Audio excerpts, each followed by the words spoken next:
Ladies and gentlemen, Reggie the Rat Wright Jr. finally admits that he didn't run death row. But the most important part is he refuses to answer the tough questions. And Gullible John refuses to ask him the tough questions.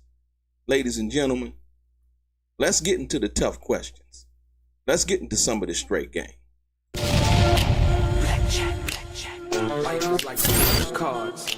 It's not what you dealt, but how you play it.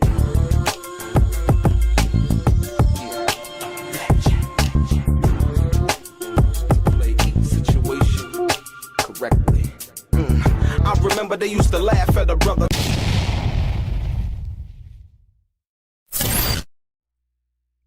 Welcome back, guys. Welcome back. It's your boy Delray Richardson, platinum artist, platinum songwriter, Straight Game TV. Thank you for tuning in at this hour of the night. I know a lot of people on the East Coast probably sleep by now, or out clubbing, or having a good time, or having a Netflix and chill.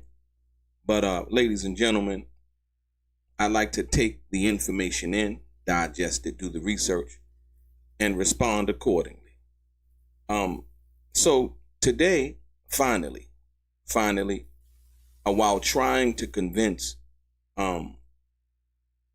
YouTube and the people who want to be entertained by lies, be misled with false information, and basically manipulated into thinking things that are not true are true. Finally, Reggie the Rat Wright Jr. actually admitted that he didn't run death row. The sad part about this is Suge Knight has spoke out already. Suge basically said that Reggie the Rat Wright Jr. was just security. It was just security. There's nothing wrong with being just security. The problem with that is, and the reason why, because like I said, most people who are security, they own up, they claim, that's what I did, that was my job, so on and so forth, right? If you were the boss man's right-hand man and you handled a few other things, there's nothing wrong with that. But when the boss, the person who ran the company, speaks out and basically says, hey, you know what? This guy was just security. He never ran my company.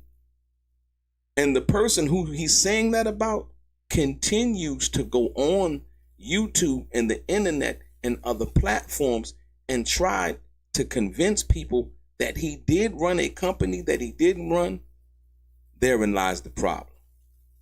And the reason why I say that is because let's look at it like this.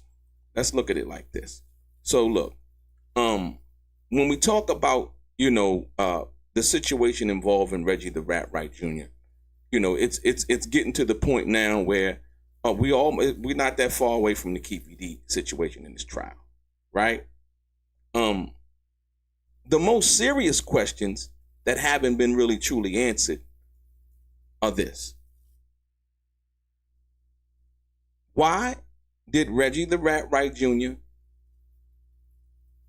go to the LAPD and inform the LAPD that Suge Knight had blood gang members on his payroll doing his security, right? And that they were armed? Question number one. I guarantee you that Gullible John won't ask him that question. Why did he do that? You have to understand something. This is the reason why, and both of those things are related, because this is the reason why Reggie the Rat Wright Jr. has tried to convince everybody that he ran death row. Because that's what he always wanted to do. That's the only reason that he would go and basically inform on Suge and say, hey, you know what? He got gang members on his payroll. They carrying guns, and, y'all got to do something about it. At that particular point in time, all of the trust was lost. All of the confidence was lost in Reggie the Rat Wright Jr. after Tupac got hit in Vegas. He was deemed a failure. I played the video. If you watched the video from earlier, I gave you the Tim Williams tape. I gave you what Frank Alexander said. I gave you what Michael Moore said. Everything that they said was consistent with the setup, the negligence. A lot of people always ask me in the comments, they say, well, why you keep saying, he's negligent? I'm sorry if certain people think with a one-track mind. What you have to understand is two things can be true at the same time, right? We heard what Suge Knight said, but I want to give you the contrast because of the wanting to run death row and doing what he did. So now, today he finally admits, I gotta be honest, Suge Knight daddy was taking care of this and Michel'le was cutting the checks and, he never ran death row. The person who runs a company has the power of attorney to cut the checks. The person who runs the company cuts and signs the checks, ladies and gentlemen. Reggie the Rat Wright Jr. never signed a check.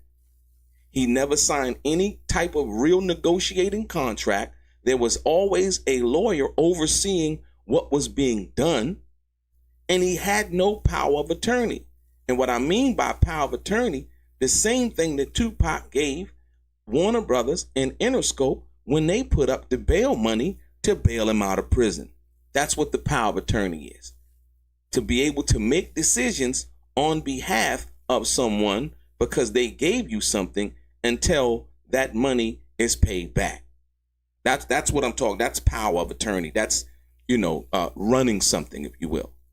But you got to understand, why would he go to the LAPD and tell him that? Because Reggie the Rat Wright Jr. knew that Suge was done with him from that perspective. He also admitted in the video that he did today that in around about 98, right? Suge allegedly, said, hey, Reg, this, no. If Suge created a rubber stamp, the rubber stamp was created for Michel'le. Reggie the Rat Wright Jr. also admits that. The reason why I say these things is because the lies are slowly and surely being uncovered each and every day. If you've seen that video that I put out earlier today, ladies and gentlemen, you need look no further. I gave you Tim Williams. I gave you Suge Knight. I gave you Michael Moore. I gave you Frank Alexander. This is 4 people who were in the immediate vicinity of Reggie the Rat Wright Jr. And when it came time to answer the tough questions in regards to the security in Vegas, he couldn't do it. He couldn't do it. But when it came time to try to manipulate and control the narrative in relation to Tupac and what happened, right? He asked Frank to lie. He lied. Basically, from all understanding, called his father and told him who allegedly was responsible for the hit on Tupac and Suge Knight, right? But the question was, well, how did he find out? How did he know? He gave 2 different conflicting answers as to what that was. But more importantly, I want you to think, and I want you to put on your thinking cap with this one. Here's a guy, like I said, for decades, ladies and gentlemen, for decades, the story has been pushed that Reggie was running things after Suge Knight got locked up, that he was pulling strings and basically held the keys to death row. That's been going on for decades, ladies and gentlemen, right? But now, the man himself has finally admitted what a lot of us already knew. He didn't run death row. Let me repeat that for the people in the back, for the people all the way in the back. Reggie the Rat Wright Jr. did not run death row. Reggie Wright Jr. finally admits that he did not run Death Row Records. Instead, he says, Michel'le signed the checks. Yeah, y'all heard me right. You heard me right. The same Michel'le R&B singer mother of Dr. Dre and Suge Knight's kids, is the one who ran and had control over the money while Suge was incarcerated, right? So if Michel'le was signing checks and Reggie had no access, then what was Reggie the Rat Wright Jr. really? What was he really? Ladies and gentlemen, he was failed security. A dude with no real power who puffed his chest out and played boss in front of the cameras, in front of the homies and people that thought that he was a stand-up guy, not really knowing who he really was behind the scenes. Think about it. He's now touting, and you got to understand this, he's now touting and trying to convince the world, still today, with a video, that he ran Death Row. Then he says, well, I really can't argue with Suge about that. You can't. The man said that you didn't run it. You admitted that you didn't run it. But ladies and gentlemen, Reggie the Rat Wright Jr., this is the part that really baffles me. He's trying to convince the world that he ran Death Row, right? But has yet to answer that question. Why did he go to the LAPD 3 days after Tupac Shakur's death and inform them that Suge Knight had blood gang members moonlighting as his security and they were carrying guns? This is how vindictive, hateful, and jealous and petty this guy was. He has yet to tell us about that. He has no good answer, but I already know the answer. He needed Suge Knight out of the way for what he thought that he had enough interplay with Suge, and Suge had enough confidence in him that he would instill him as the guy, or he could somehow maneuver his way as to being the guy that would run Death Row. It didn't happen. It didn't happen. It simply didn't happen. That's why I say the power play that never was, right? The power play that never was. He wanted the power, as you see right now, still until this day trying to convince the world that he ran Death Row after the CEO and the guy who actually ran Death Row said that he didn't. I'm leaving that one alone if somebody says that in regards to me. But more importantly, the video that I put out earlier, you heard Frank Alexander say he told Reggie that he needed more security with Tupac and the whole nine. He didn't say he told Tim. He didn't say he told the other guy who Reggie claimed was the supervisor. He told Reggie the Rat Wright Jr. that he needed more security on that fatal night in Las Vegas. He told Reggie, and not only, this is the thing that people don't understand. He told Reggie in front of Suge. He told, that's where Suge got it from. That's where Suge got the statement from. I told Reggie to send more security, and he sent nobody. Frank reiterated that right in front of Reggie the Rat Wright Jr.'s face, and he had no answers as to why he disobeyed a direct order from or a request from Frank Alexander, as well as what Suge had relayed. But Frank told Suge in front of Reggie that he told Reggie that he needed more security. He didn't send nobody. Now you tell me what was that? Listen, he didn't send nobody in Vegas, but then 3 days after Tupac's death, he would then call the police on Suge. Like, you don't even understand. He failed Suge in Vegas. He failed Suge and Tupac in Vegas with the security apparatus or company that he was supposed to run. But then he would go and snitch when Suge found somebody that he deemed whoever it was, that's his business, right? But when Suge gave his buddies from the neighborhood the job or the ability to protect him at that time, Reggie would then try to sabotage that, like he sabotaged Tupac's security in Vegas just, 9 days before. Think about it. Just 9 days before, Reggie the Rat Wright Jr. sabotaged Tupac's security on September 7, 1996, and then 9 days after that, he would try to sabotage Suge Knight by going to the LAPD and saying, hey, look, he has blood gang members on his payroll, and they're operating as his security, and they're carrying guns. That actually led to a felony stop, ladies and gentlemen. That wasn't a benign thing that happened. So you have to think about that. To all of the guys who, want to still be affiliated, or I don't know what kind of relationship people have with this guy, but think about it. This is Suge Knight, and like I said, I'm not taking up for Suge. I'm telling you the facts. This is Suge Knight. Suge Knight gave somebody who he thought was cool from the neighborhood, he was a failed police officer. He failed at that. Suge gave him an opportunity to formulate a security company and be security for one of the most successful record labels at that particular time. 95 and 96, Death Row was the top record label in the music industry. They were selling all of the records. Suge Knight gave him that opportunity, right? So in giving him that opportunity, Reggie the Rat Wright Jr.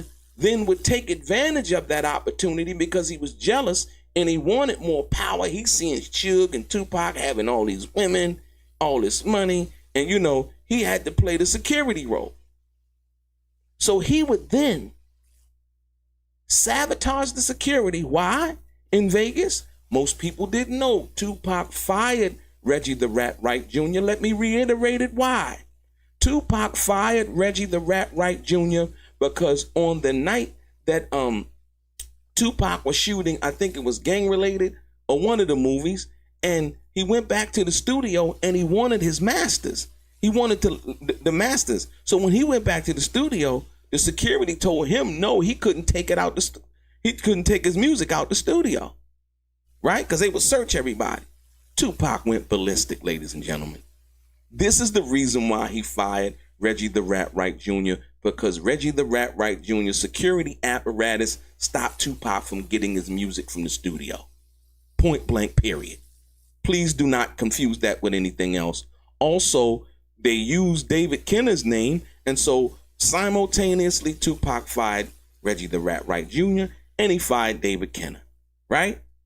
Like I said, once again, I need you to think about this. So Tupac went off. Tupac had Yasmin, who was ahead of his euthanasia imprint, a thing that he was starting up, right? She wrote the letters, sending the letters to Reggie the Rat Wright Jr. and sending it to David Kenner, right? So now, Reggie's hot. You think that he's mad about the stuff that's going on the internet when people say something about him. Imagine at the particular time that when Tupac Shakur fired, listen, the biggest artist in the world, Tupac, at that particular time, Tupac was at the top of the pile. The biggest artist in the world fires Reggie the Rat Wright Jr. from his personal security details. Remember, Reggie the Rat Wright Jr. security sometimes were moonlighting as Tupac's security off of Death Row Records time and being paid extra money for that, right? Tupac basically said, I don't want nothing else to do, and he signed it. He actually signed it, signed Reggie's name, and he signed the actual facts, right? I want nothing to do with a right-way security, and Reggie Wright at that particular time fired, done August 27th, 1996. Approximately 13 days later, ladies and gentlemen, Tupac was assassinated. You're talking about motives, right? But not only that, right? Once again, tried to create a narrative. Well, my security was with him when he was in New York and blah, blah, blah, blah. That was a record. The MTV Video Music Awards is an industry event. Let's not forget, Reggie the Rat Wright Jr. security company was hired by Death Row. So when Death Row did music industry and business events, it was their job to protect the artist. That's one assignment of employment. The Tupac thing after hours was separate and a whole separate thing. That's why when I played you the situation when Reggie the Rat Wright Jr. is talking about, well, I didn't receive it. I couldn't say if I received the letter firing me or can't receive it. You know me. I would have been like, fuck that nigga. Right? So basically he was saying that if he had received the letter, he would have been like, fuck Tupac. Right? He received the letter, ladies and gentlemen. And that's what it was. It was fuck that nigga. When they went to Vegas, he pulled all the security off of Tupac. The only one that was left on Tupac was Frank Alexander. Why? Because Frank got the letter. Frank said it. Listen, this is the cold part. Frank said and explained the whole situation to who? To Gullible John on Bums First. On the podcast, he explained the whole situation on how he got the letter, how he approached Tupac and asked Tupac, hey, yo, am I fired? Pac was like, nah, you coming with me, Frank, right? Because basically Pac was about to move on and do his thing. And so that's why Frank was with Tupac and the only person on Tupac that night. You know why? Because Reggie the Rat Wright Jr. knew about what Tupac told Frank. It wasn't that he put Frank on Pac that night. Frank didn't even have a radio. Frank had no radio, no communication. As a matter of fact, right? Frank basically had to go to the payphone, to call Reggie the Rat Wright Jr. at Tupac's request to find out where Suge was, because Tupac was mad because he was waiting for him over at the MGM before the fight started. You get it? So now, understanding that, why doesn't Frank have a radio? This is security. This is all of it. That's why I say negligent and, like I said, complicit in the murder of Tupac Shakur. Because all of the other stuff we're gonna have yet to hear. Like I said, Keefe D made his ploy as to what he's saying, and like I said, we still don't know what Reggie the Rat Wright Jr. knew and what he didn't know. What Keefe D knew and what he didn't know. You understand what I'm saying? Because at that particular time after being fired, you can imagine Reggie the Rat Wright Jr. was in his feelings. You see how he acts on the internet. Anybody say anything like what he's doing to Suge right now? He's telling all of the man business. Yeah, he got this disease. He got that. He got this. He was messing with this person and Maya, and he gave Maya this, and so on and so forth. This guy is a human, tell-it-all a machine, if you will. That's why he is correctly named Reggie the Rat Wright Jr. You can't tell him nothing. Point blank, period. You can't tell him nothing. He gonna tell on you. He gonna tell on you. Bottom line, when he finds that he can use whatever information he knows about somebody, he will gladly tell and then hide behind the cloak of, I was with law enforcement.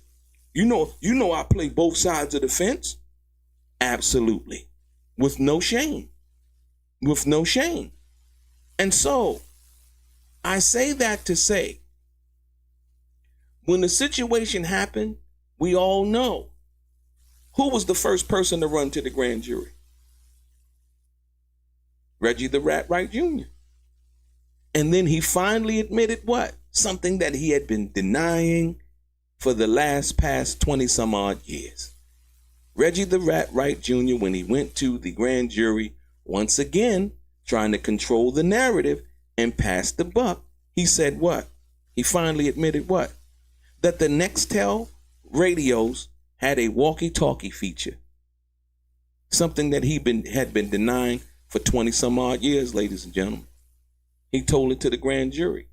You can contrast that, right? The grand jury testimony with the statements that he had made in regards to that. I actually did it for you. You got to check the older videos that I did. This is a fact find. This is straight game, ladies and gentlemen, right? So I say to you this. So if Michel'le was signing the checks and Reggie the Rat Wright Jr. had no access, then what was Reggie really? He was failed security. That's why he told the LAPD what he told them about Suge hiring his homeboys. Now, and this is the cold part. Now when you hear him talk, he always tries to ingratiate himself to some faction or some of the guys from back in the day that, you know, might have been familiar with him and all of that. Dude, once I seen that, I'm like, man, I don't know how nobody hang around this guy. Are you kidding me?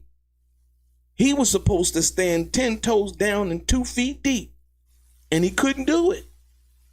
He couldn't do it. And so when the thing happened with Tupac, I was like, man, and you start to look and look and look and look. And then, you know, Michael Moore saying, yeah. And then Tim Williams saying, yeah. Remember the video I played earlier, who did the interview with Tim Williams? If you go back and look at the video, who did the interview with Tim Williams? None other than Gullible John. So listen, Gullible John knew that Reggie was lying. But see, what you don't know if you didn't hear that whole interview was the fact that Reggie the Rat Wright Jr. and Gullible John were both on the phone with Tim Williams when he was giving that interview. Because Reggie the Rat Wright Jr. was trying to get Tim Williams to talk favorably about him. But Tim Williams didn't budge. He simply told the truth. Gullible John asked him, well, you know, when Michael Moore was mad, what was he mad because he couldn't carry the gun? Or was he mad because he couldn't carry the gun to 662 or what? And Tim Williams simply said, yeah, he was mad because he was pulled off of Tupac, right? And he was also mad that he couldn't carry his gun. Point blank period. Point blank period, ladies and gentlemen. That's what Tim Williams said. And then Gullible John goes on to ask him. You have to understand this because they knew. Gullible John goes on to ask him and he says, well, you said that you were privy to the conversation that happened. Look at the video I did earlier, ladies and gentlemen. I'm not lying. I'm giving you the straight game. You said that you were privy to the conversation about Michael Moore being mad. He said, how did you hear that? And Tim Williams simply said, calmly said, because I was his roommate. Michael Moore and Tim Williams were roommates. Hold on. Then I played the Michael Moore interview, right? What did Michael Moore say? That Tupac got mad and told him, I pay you. You do what I say because I pay you. You can see right there where there was disenchantment, right? And Reggie the Rat Wright Jr. trying to pull the security off of Tupac because Tupac saying, and he kind of know what's going on, but he don't know to what degree. Michael Moore's saying, you know, minus everything and not knowing what's going to happen. Michael Moore simply says what? Tupac got mad and he told me, you know, I pay you. You do what I say, you go with me, right? And then Michael Moore says to Frank Alexander, you better call Reggie. Why would he need to call Reggie? Because Reggie the Rat Wright Jr. was trying to unilaterally he did, but he was trying to basically remove the security from Tupac based on the fact that he was fired, right? But Suge Knight at the time, Suge not knowing about none of this. He ain't knowing about nothing that's going on in regards to the security situation. Nothing. And so therefore, what does Suge Knight say? That's why I had two of the best guys in that video. He said I had two of the best guys with Tupac on that night, who was he talking about? He was talking about Frank Alexander and Michael Moore. And so when they get back after Tupac is shot in the hospital, they get back to Suge's house, Frank there, Reggie the Rat Wright Jr. there, and that's when it comes out. And Frank Alexander basically lets Suge know, like, hold on, I told Reggie that it needed more security. Right? So what's up, Reg? Suge Knight says. Well, you know, Al Giddens was, huh? Al Giddens didn't do anything. It was Reggie the Rat Wright Jr. who was calling for Tupac, for Michael Moore to come back down to Club 662. But Reggie the Rat Wright Jr. never said anything about that. He passed the buck to Al Giddens. Right? So much so that he would lie. And when Michael Moore said, yeah, he heard, got him, over the radio, then he heard somebody say, don't say nothing else on the radio. Reggie the Rat Wright Jr. lied about that also. And Michael Moore said, because we had these walkie-talkie, Nextel walkie-talkie radios with a two-way walkie-talkie. And Reggie the Rat Wright Jr. went on Bums First and basically said that the walkie-talkies at the time that they had could not do that, and they did not have the capability to talk like that. But guess when he admitted that it did? When he went and fought that goddamn grand jury to get Keefe D indicted. These are facts, ladies and gentlemen. These are facts. So now, Frank, you know, if you could say that, you know, that Orlando tried to snatch Tupac chain, that didn't happen. The cameras is in the casino. Why would Frank lie about something that is easily visible? Because the cameras, like I said, this is all gonna come out during the trial, ladies and gentlemen. If there is a trial, if Keefe D doesn't take a plea, whatever goes on with that, right? So now, once again, you have to understand from day one, Reggie the Rat Wright Jr. tried to control the narrative, but this is the part that I really don't understand. How is Reggie the Rat Wright Jr. gonna go to the grand jury, right, and testify when he wasn't nowhere to be found?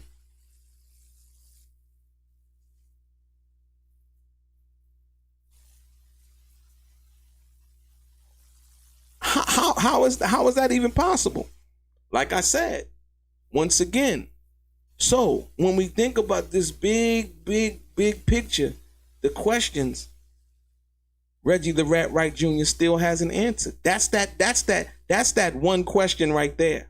And like I said, Tim Williams, remember Reggie the Rat Wright Jr. said he never said that I never told him they couldn't carry their guns. Tim Williams said that Reggie told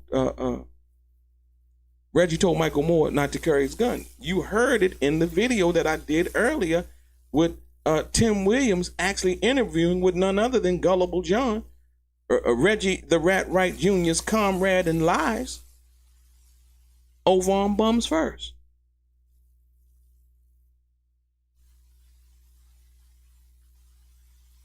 Absolutely. Reggie the Rat Wright Jr. came up with all of these stories, trying to control the narrative, trying to throw people off. So then, once again, I don't know what Reggie the Rat Wright Jr. knew about the Keefe D situation, but he then begins to try to set Keefe D up with interviews, right? Listen, this is how conniving and dirty Reggie the Rat Wright Jr. is.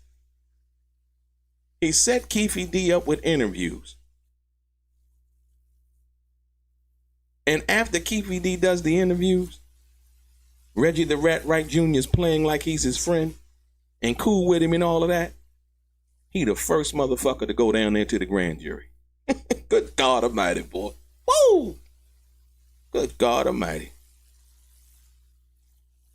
Good. You can't explain it. You can't explain it. So when somebody, I'm gonna say it again, man, because I don't think that y'all just understood what I just said.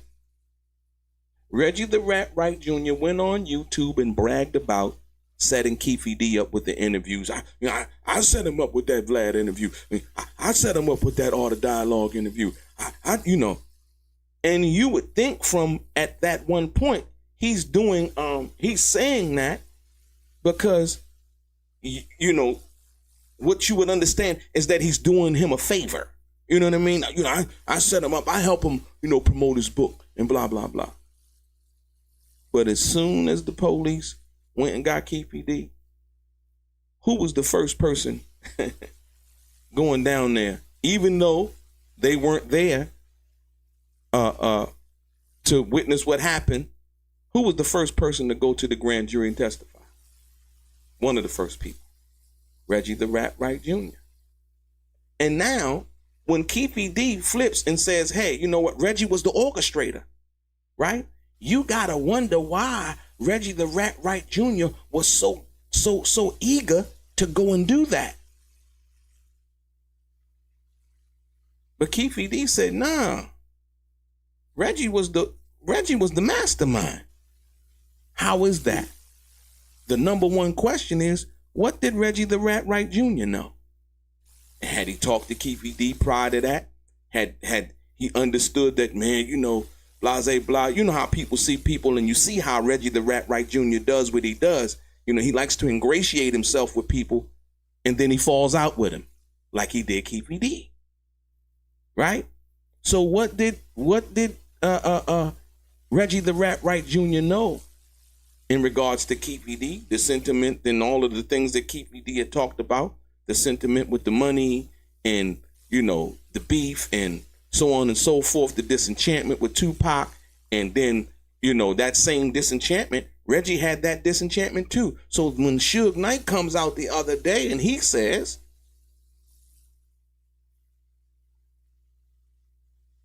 that Reggie the Rat Wright Jr.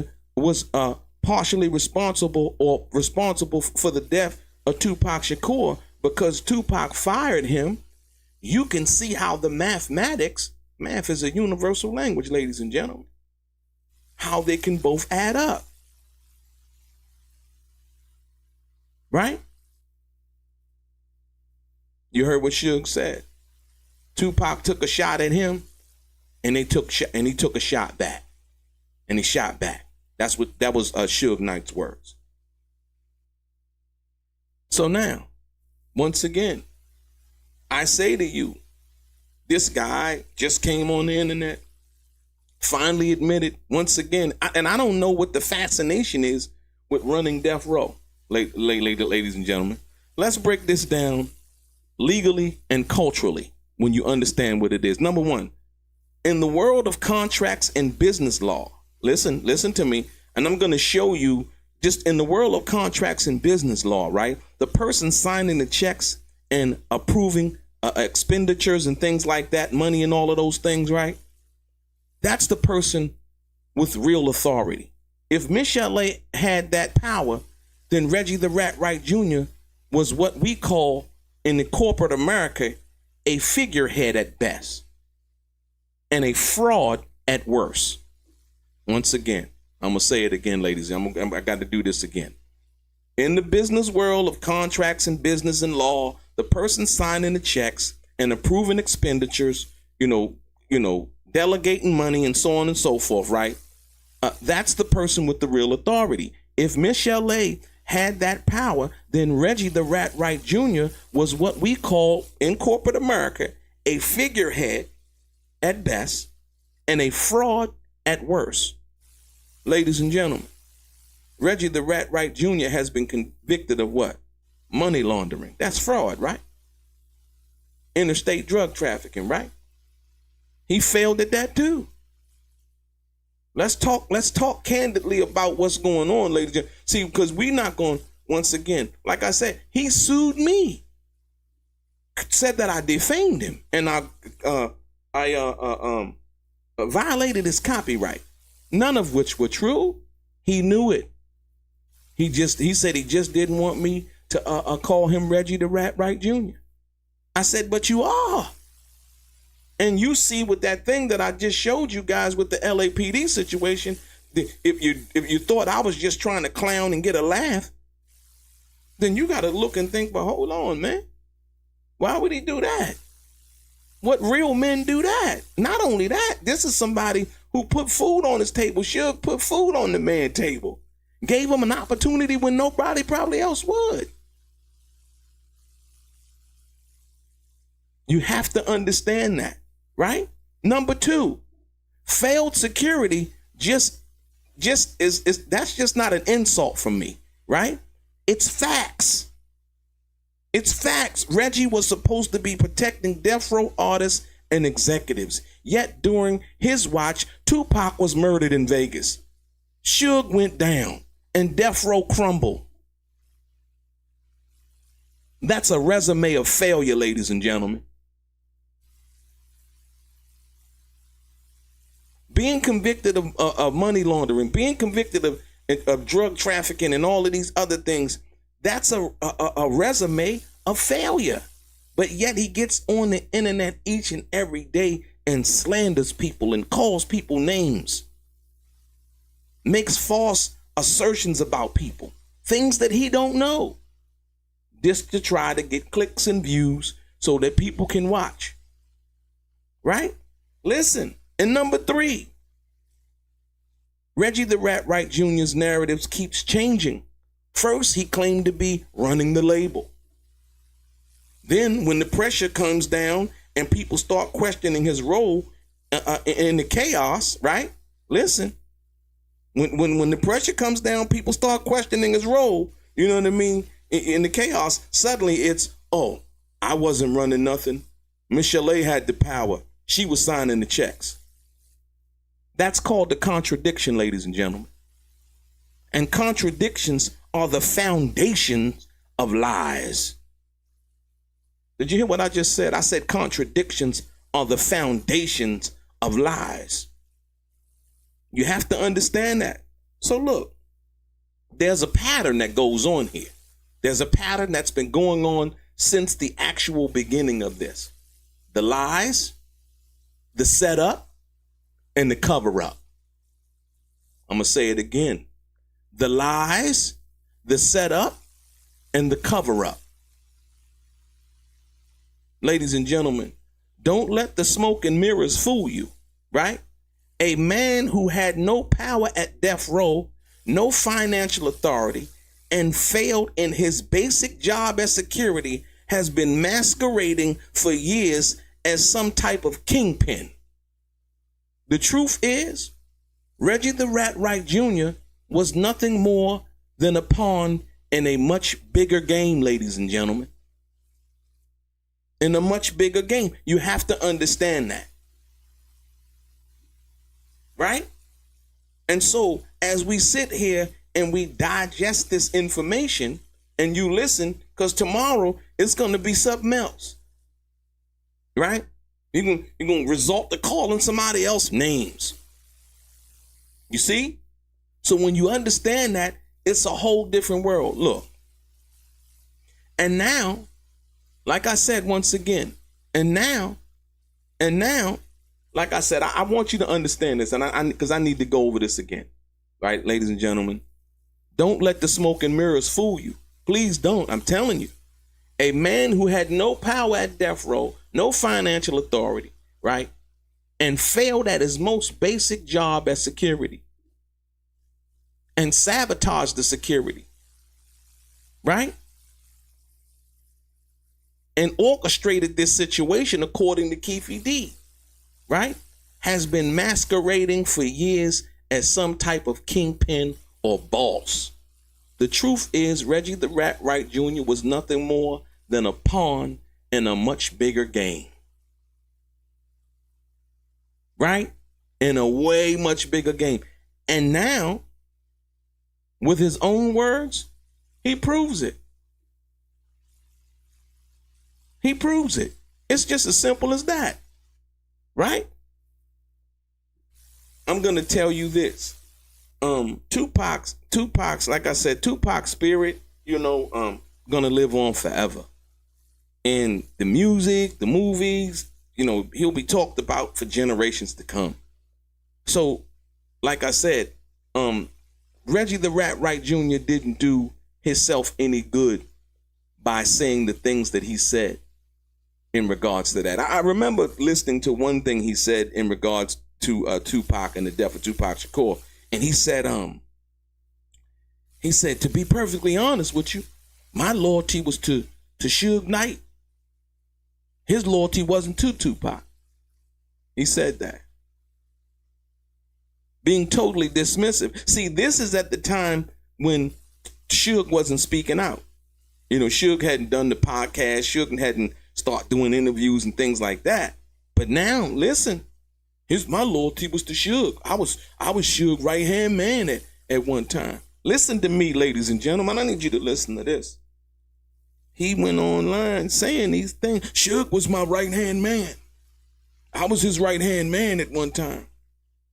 Ladies and gentlemen, if your right-hand man, 3 days after Tupac died, after you just witnessed in the BMW a hail of bullets coming across you, hitting you in your head, killing your number one artist, if your right-hand man 3 days after Tupac died goes to the LAPD and informs them that he got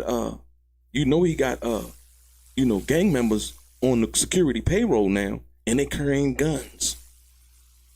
If your right-hand man doing things like that, then you need to cut off your right hand despite of your left hand.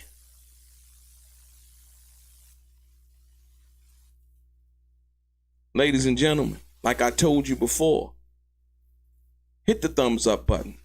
Share the content. I'm coming nothing but with straight game, ladies and gentlemen.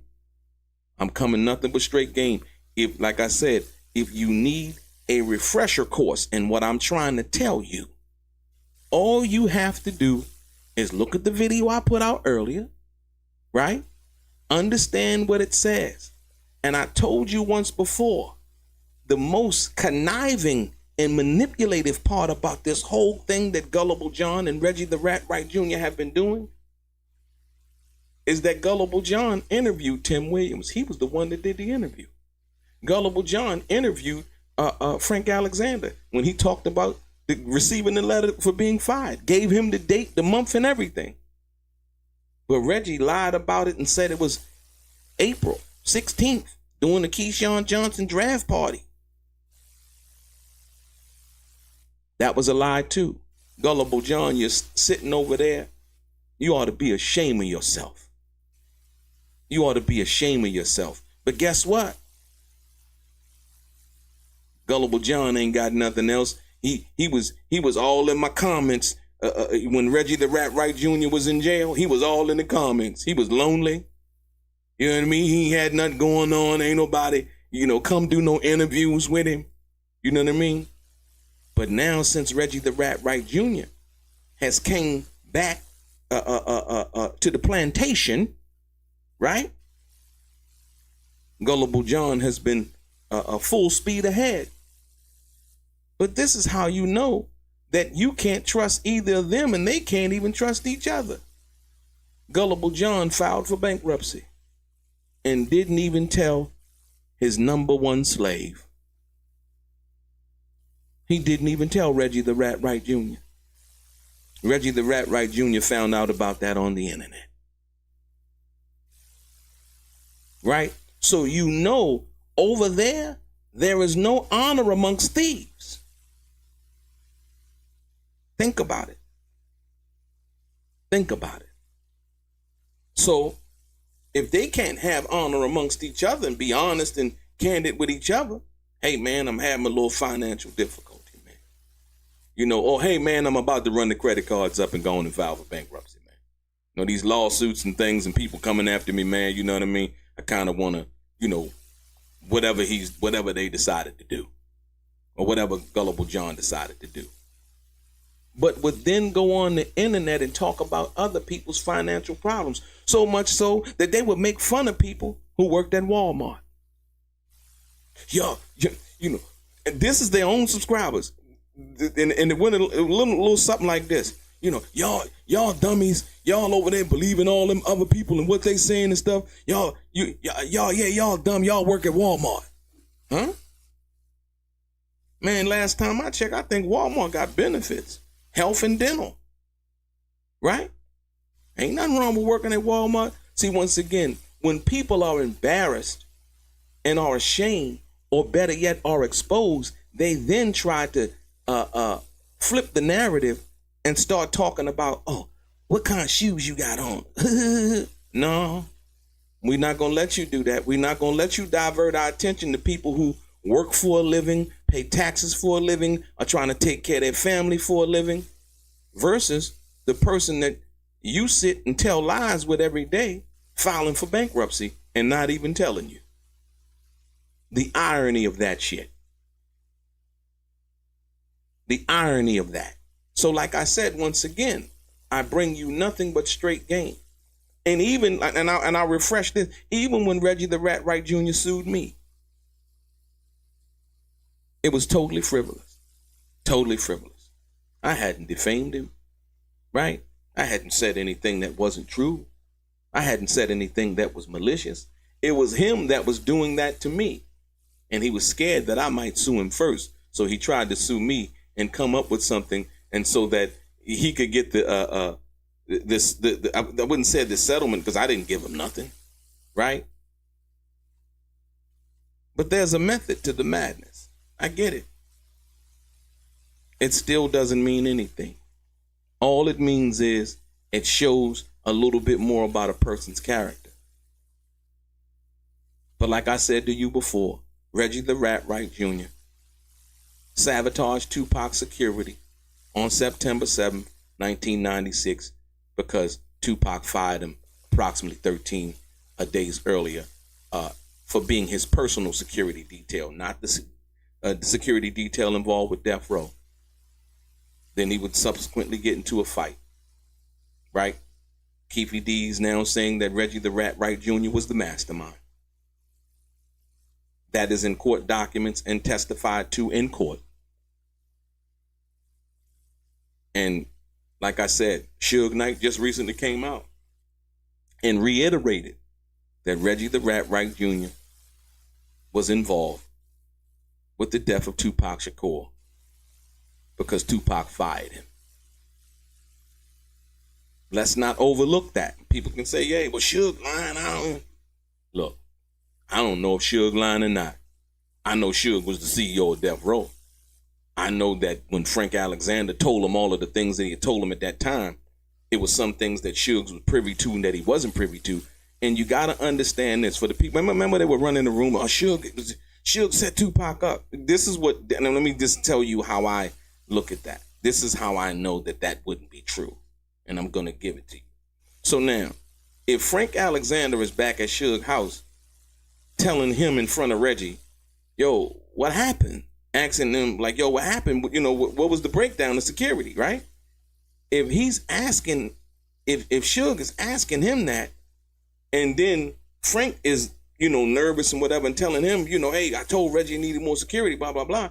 And then Suge goes to Reggie like, yo, what's up, Reg? What happened? There you go right there. I think Suge now being in jail, Suge can sit back now and ponder on a lot of things that he overlooked. Man, you the head of one of the biggest rap labels in the world. You getting girls, you having money. You know what I mean? You party and you got a bunch of dudes around you. You know what I mean? It's like, you know what I'm saying? You know, then they was calling themselves the untouchable Death Row, right? You get it? And so you understand that, Suge, how young he was. You got to take everything into its proper context, right? You don't take it out of context. Everything has to be put into its own, you know, jar, and then you look at everything and you say, okay, yeah, I can see how that works. And we see it today with young artists getting money, you know, making foolish decisions and things like that, and, you know, and so on and so forth, you know, and you don't even have to be an artist, like I said, you know. And so with that being said, understanding that, and when Frank told Suge what happened, and he asked Reggie was like, well, Al Giddens, it was a lie from the beginning, because he was the one that pulled Michael Moore off of Tupac that night, because Michael Moore refused to relinquish his firearm. So Reggie the Rat Wright Jr., he knew the whole time. Suge didn't know. You know, and then you think about it, and then all, you know, people go into the fact that, well, would he have been in the car when they was trying to, you know, when it's alleged that Suge was, trying to kill Tupac. I'm like, no. There was also the conversation about Suge had a life insurance policy on Tupac. No, he didn't. He didn't even have a contract on Tupac. More or less a life insurance policy. Remember, I showed y'all, go check out the interview over on All the Dialogue. I was the one that broke it to you. Right? On the All the Dialogue. About the contract. About the power of attorney. About who really bailed Tupac out of jail. And like I said, I take nothing from Suge Knight because they use Suge Knight as the catalyst and the person to facilitate that move. Without Suge Knight, it wouldn't have happened. Tupac being on, masquerading like he was on death row. That's what set Reggie the Rat Wright Jr. off, because once I came out with that truth, Reggie the Rat Wright Jr. wanted to control that narrative too, because he wanted you to believe that he ran death row. That was another thing that let me know that he didn't run death row. Why? Because you ain't running around saying what you're saying if you knew that. And then once we dropped it on the Art of Dialogue, it did crazy numbers. Reggie the Rat Wright Jr. and Gullible John immediately tried to jump on the bandwagon and act like they were criticizing me, and it didn't work. The video that they did, all about 20,000 views, and the video I did over on the Art of Dialogue was over 800,000 views. I think as of right now, right? 500,000 views, I think, in the first week or the first month, right? And so with that being said, just the facts, since day one, I've been giving nothing but straight game even before I started this YouTube channel. But that was the thing that brung Reggie the Rat Wright Jr. into the fray and started calling me names and started calling the Art of Dialogue names and started defaming us and speaking ill about us and various other people who did not align themselves with the Reggie the Rat Wright Jr. lies or contradicted him. Like I said, once again, the contradiction is what? Contradictions are the foundation of lies. How many times has Reggie the Rat Wright Jr. been contradicted or found in an outright lie? It's just that simple. It's just that simple. So when you digest this all, Tupac Shakur murder trial is coming up. February 6th. It's not that far off. Before we know it, it'll be tax season again, right? Seems like that should come, faster than you wanted to, right? But more importantly, we're going to see what happens. We're going to see what happens. Like I said, I appreciate each and every one of you guys for tuning in this evening. You could have been anywhere you wanted to be. You chose to be kicking it with me over here at Straight Game TV. Ladies and gentlemen, I appreciate you. I appreciate your time. And most importantly, take care of yourself. Your boy Delray. Ladies and gentlemen, Straight Game. They said Tupac was untouchable, but behind the walls of Rikers Island, he was just a man, wounded, watching his back, and wondering who he could trust. He survived bullets, betrayal, and isolation behind bars. But what happened inside those walls has never been told until now. In the darkest corner of Rikers, he found betrayal and a brotherhood no one saw coming. These dudes smiled in my face, then flipped and tried to kill me, and I never saw it coming. They were Puff's security, Biggie's muscle, Henchman's people, and Tupac knew exactly who sent them. This is the side of Tupac Shakur the world never got to see, told by the man who lived it with him, not in the studio, but in a 6x9 cell. The rap battles, sex and drama with female guards, the tears, the silence after Jada Pinkett's visit, and the moment Tupac almost broke. Before Death Row, before All Eyes on Me, before Michel'le, there was Rikers. Behind the Walls with Tupac Shakur, available now on Amazon. Get your copy. Learn the truth.